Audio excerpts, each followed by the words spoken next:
ยองสวัสดีทุกคนเนาะกินกับมื้อนี้ก็จะพามากินหมาล่าทังเราก็มาล่าทังนะมาล่าทังมาล่าทังมาล่าทังเนี่ยไปซื้อมา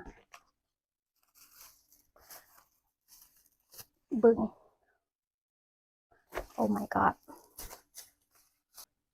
จะมีซีนนี่มาล่าทังอันนี้ซื้อมา7,300 วอนบริกินหลายนะปกติกินอันนี้เวลากินกับมาล่าทังต้องกินน้ำอันนี้มันเป็นสามังนาวจะเป็นของจีน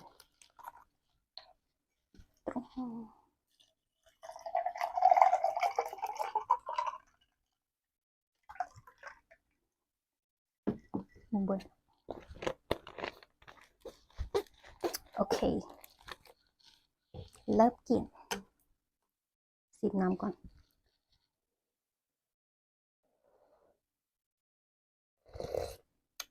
อืม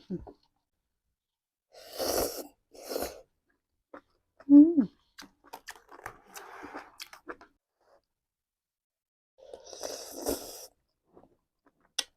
อืมอืม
อืม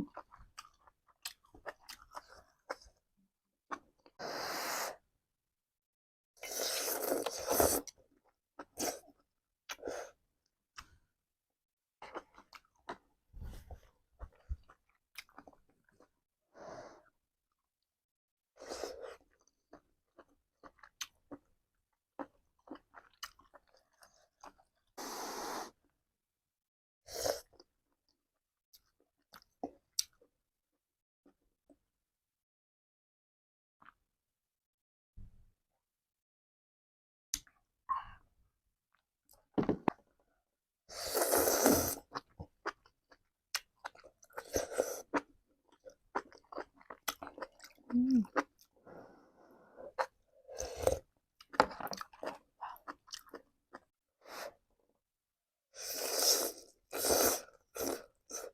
อืม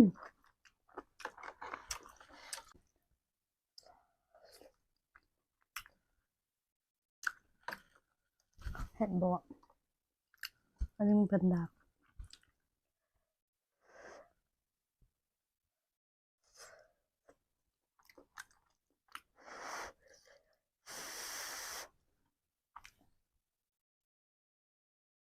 อืม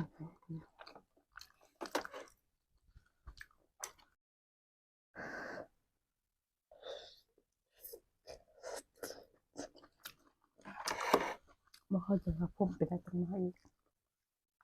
ไปสิเชียว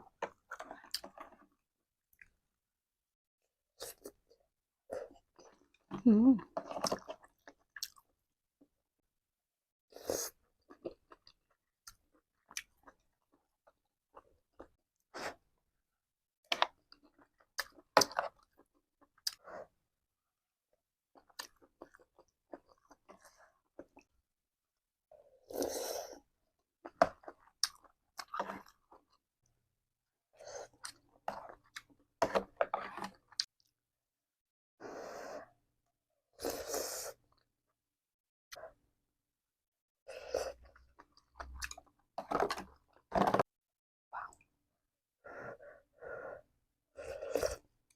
อืมเยี่ยมมาก